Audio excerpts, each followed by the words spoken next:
Assalamualaikum warahmatullahi wabarakatuh. Kami dari kelompok 13 akan mempresentasikan hasil makalah kami yang berjudul Socialpreneur yang disusun oleh Chandra Sakti, Devia Sandira, dan Elga Pramagani.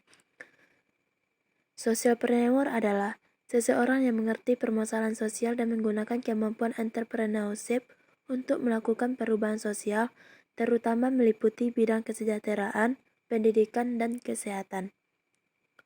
Adapun peluang dari socialpreneur yang pertama yaitu pemuda dapat menjadi social entrepreneur dan mencetak social enterprise dengan menghimpun wirausaha. Dengan begitu akan tercipta social justice, yakni tiadanya pengusaha kapital di segelintir pihak dan tanpa empati. Yang kedua, pemuda harus meningkatkan kapabilitas dan edukasi dirinya sehingga mampu melahirkan inovasi baru dalam pasar ekonomi produktif dan mensejahterakan masyarakat lokal Indonesia. Adapun ciri-ciri dari socialpreneur yang pertama yaitu mempunyai visi untuk memecahkan masalah kemasyarakatan untuk memperbaiki taraf hidup masyarakat. Yang kedua, orang-orang yang memiliki daya transformatif. Yang ketiga, mampu menjangkau jauh lebih banyak orang dengan uang atau sumber daya yang jauh lebih sedikit. Yang keempat, orang-orang yang tidak bisa diam. Yang kelima, melakukan usaha yang tujuannya bukan hanya untuk mencari profit sebanyak-banyaknya dan digunakan untuk kepentingan sendiri. Yang keenam, melaksanakan usaha berdasarkan tanggung jawab mereka terhadap kehidupan sosial sekitarnya. Yang ketujuh, berbeda dari perusahaan yang memberikan charity atau bantuan, maka wirausahaan sosial menggantikan bantuan jangka pendek dengan solusi bantuan yang berkelanjutan. Adapun yang terakhir yaitu pelaku usaha terus berusaha berinovasi terhadap produknya dengan mempertimbangkan unsur sosial, ekonomi, dan lingkungan. Beberapa contoh misi sosial dari usaha social entrepreneur. Yang pertama yaitu untuk menyediakan barang dan jasa yang ada di pasaran atau di sektor publik yang ketersediaannya terbatas dan tidak tersedia. Yang kedua, untuk mengembangkan kemampuan. Yang ketiga, untuk menciptakan lapangan pekerjaan. Dan yang terakhir yaitu untuk membantu membukakan akses orang-orang yang tereksklusi secara sosial. 3 jenis pengabdian pada socialpreneurship. Yang pertama, social service provider.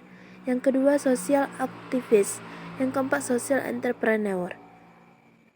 Adapun cara menjadi socialpreneur yang sukses di masa depan yaitu dimulai dengan niat yang benar, mengetahui passion pada diri sendiri, mencari tahu kebutuhan dan potensi masyarakat, fokus dalam menjalankan usaha yang telah ditentukan, yang terakhir yaitu action.